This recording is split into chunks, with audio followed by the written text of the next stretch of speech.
이 나이에 왜 또 사람 때문에 힘든 걸까요? 살다 보면 이런 생각을 하게 될 때가 있습니다. 이 나이가 되도록 나는 사람을 제대로 아는 걸까?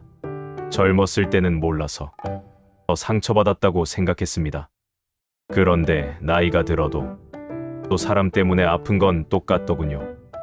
오히려 더 아픈 경우도 있습니다. 오래 알았으니까요. 믿었으니까요. 그래서 더 큰 배신처럼 느껴지고 더 큰 상실처럼 다가오는 겁니다. 공자는 이런 말을 했습니다. 사람을 알아가는 건 평생의 일이라고요. 15살에 배움의 뜻을 두었고 30살에 비로소 홀로 설 수 있었고 40살에 흔들리지 않게 되었고 50살에야 하늘의 뜻을 헤아리게 되었다고 했습니다. 그리고 60살에 남의 말을 잇는 그대로 들을 수 있게 되었다고요. 남의 말을 왜곡하지 않고 자기 감정을 얹지 않고 그냥 들을 수 있게 된 나이가 60이었다는 겁니다. 오늘 이 이야기는 그 60 이후의 이야기입니다. 사람 때문에 상처받고 사람 때문에 외로워지고 그럼에도 사람 곁에서 살아가야 하는 우리들의 이야기입니다. 일부 공자는 어떤 관계 속에서 살았을까? 공자는 결코 순탄한 인간관계를 누린 사람이 아닙니다. 우리는 흔히 그를 위대한 스승으로만 기억하지만 사실 그의 삶은 오해와 배척과 외로움으로 가득했습니다. 공자는 젊은 시절부터 제자들을 가르쳤지만 자신이 섬기고 싶었던 군주들에게는 번번이 거절당했습니다. 그는 자신의 사상이 옳다고 믿었고 그 믿음으로 나라를 제대로 다스릴 수 있다고 생각했습니다. 하지만 14개의 나라를 떠돌면서 그를 받아들인 곳은 없었습니다. 어떤 곳에서는 문전박대를 당했고 어떤 곳에서는 환대를 받는 듯 하다가 결국 쫓겨났습니다.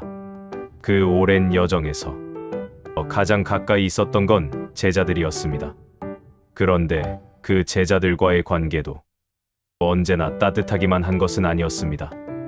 아끼는 제자가 일찍 세상을 떠나기도 했고 믿었던 제자가 자기 생각과 다른 길을 걷기도 했습니다. 심지어 제자들 사이에서 오해가 생겨 공자 자신이 중간에서 괴로운 상황이 되기도 했지요.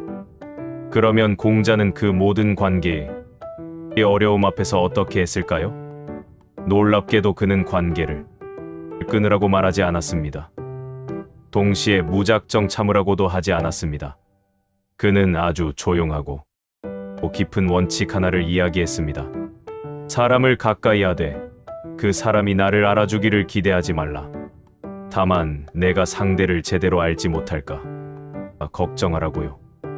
이부 기대가 관계를 무겁게 만든다. 우리가 관계에서 가장 많이 받는 상처는 어디서 오는 것일까요? 대부분은 기대에서 옵니다. 저만큼은 해줄 거라는 기대, 내 마음을 알아줄 거라는 기대, 내가 힘들 때 먼저 연락해 줄 거라는 기대. 그 기대가 어긋났을 때 우리는 상처를 받습니다. 공자는 말했습니다.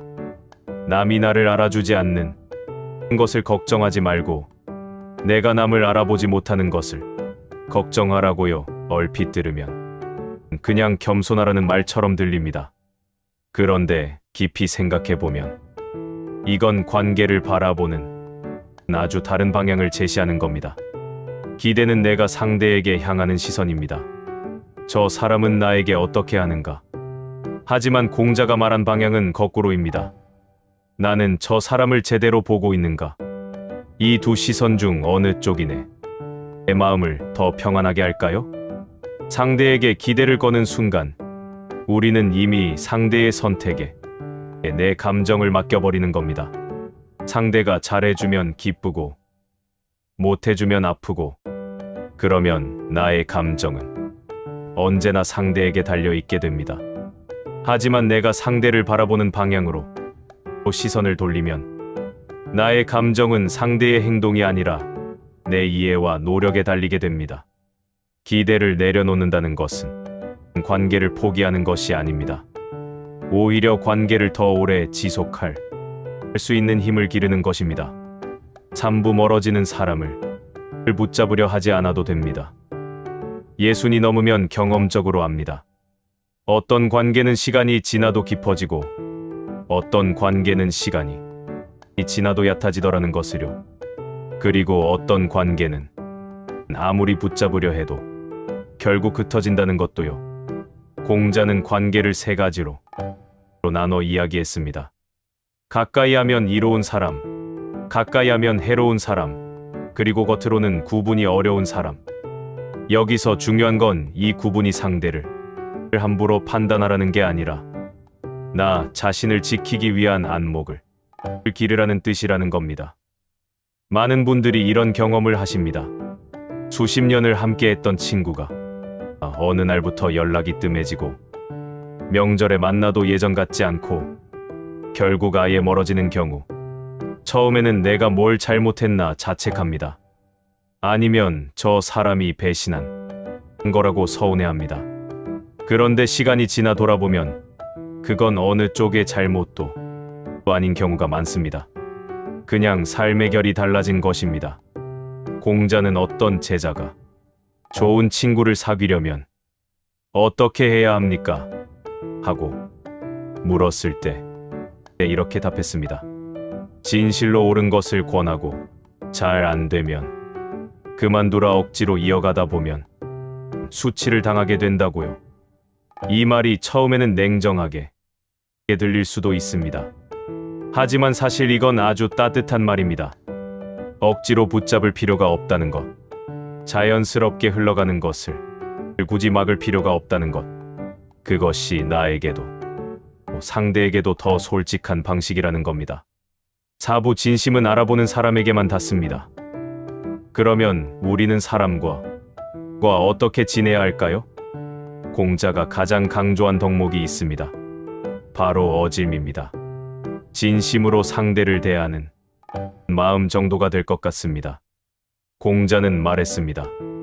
어진 사람은 어진 사람을 좋아하고 어질지 못한 사람을 미워할 수 있다고요. 이 말도 처음에는 편을 가르는 것처럼 들립니다. 하지만 뜻은 다릅니다. 진심을 가진 사람은 진심을 알아본다는 겁니다. 그리고 반대로 진심이 없는 관계는 아무리 오래 지속해도 결국 공허하다는 겁니다. 우리가 살아오면서 가장 소중했던 관계들을 떠올려 보면 그 관계들은 대부분 화려하거나 대단한 것이 없었습니다. 돈도 없을 때 같이 밥 먹어주던 사람, 힘들다는 말 한마디에 아무 말 없이 옆에 앉아 있어주던 사람, 내가 실패했을 때도 똑같이 대해줬던 사람, 그런 사람들이었습니다. 그리고 지금 우리 곁에도 또 그런 사람이 있습니다. 아마 떠올리면 두 명은 반드시 있을 겁니다. 그 사람에게 오늘 연락해 보시겠어요? 별것 아닌 말도 좋습니다. 오래간만이라고, 잘 지내냐고. 그 한마디가 우리가 생각하는 것보다 훨씬 큰 힘을 갖고 있습니다. 오부 나이가 들면 관계는 넓이보다 깊이입니다. 젊었을 때는 인맥이라는 말을 많이 씁니다. 얼마나 많은 사람을 아느냐, 어디에 줄이 닿아 있느냐, 그게 중요했던 시절이 있었습니다. 그런데 예순이 넘으면 그게 얼마나 허무한 것인지를 알게 됩니다. 공자는 말했습니다. 겉으로는 덕이 있는 척하지만 속이 없는 사람이야말로 또 덕을 해치는 도적이라고요. 수백 명이 아는 사람보다 한 명의 진짜 친구가 낫다는 겁니다. 이 나이가 되면 관계의 넓이보다 깊이가 소중해집니다. 나를 오래 알아온 사람, 내가 잘 나갈 때와 힘들 때를 모두 본 사람, 그럼에도 옆에 있는 사람, 그 사람이 한 명이라도 있다면 그것으로 충분합니다. 혹시 지금 주변을 둘러봤을 때 그런 사람이 없다고 느껴지신다면 너무 서두르지 않아도 됩니다. 관계는 억지로 만들어지는 것이 아닙니다. 그냥 내가 진심으로 살아가다 보면 진심 있는 사람이 자연스럽게 곁으로 옵니다. 공자가 말한 것처럼요. 덕이 있는 곳에는 외롭지 않다고, 반드시 이웃이 있다고요. 오늘 내가 먼저 손 내밀어도 됩니다. 오늘 드린 이야기를 한 줄로 정리하면 이렇습니다. 사람이 멀어지는 건 잘못이 아닙니다. 그리고 내가 먼저 다가가는 것도 부끄러운 일이 아닙니다. 공자는 평생 사람들 속에서 살았고 평생 이해받지 못했고 그럼에도 평생 사람을 등지지 않았습니다. 그 이유가 무엇이었을까요? 아마도 그는 알고 있었던 것 같습니다. 사람이 사람에게 줄 수 있는 것이 그 어떤 것보다도 귀하다는 것을요. 오늘 하루 생각나는 얼굴 하나에 연락해 보시겠어요? 잘 지내냐고, 보고 싶다고.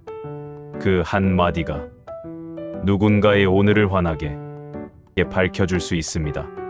가까이 있는 이를 기쁘게 하면 멀리 있는 이도 스스로 찾아온다. 공자 구독과 좋아요는 큰 힘이 됩니다. 사랑합니다.